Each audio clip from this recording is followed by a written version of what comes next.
Saudara Presiden ke-6 Republik Indonesia Susilo Bambang Yudhoyono hari ini mengikuti upacara HUT ke-79 Republik Indonesia di kampung halamannya, Pacitan, Jawa Timur.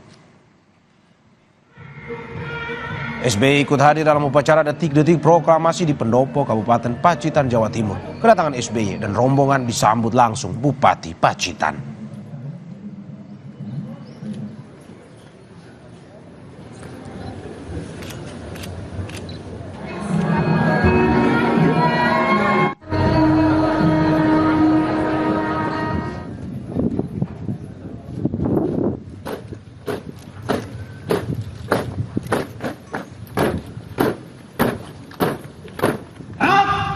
Saya kira semua setuju upacara hari ini berlangsung dengan baik,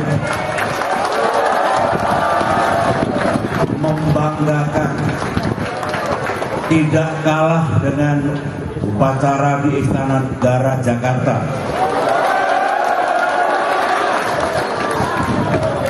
Parade dari TNI, Polri, dan semua yang ikut parade bagus.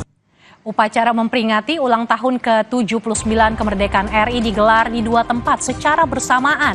Selain upacara juga digelar pertunjukan akrobatik F-16 serta tarian dan nyanyian yang menghibur para undangan. Sesaat lagi Kompas Siang Spesial Kemerdekaan akan hadir dengan informasi ini.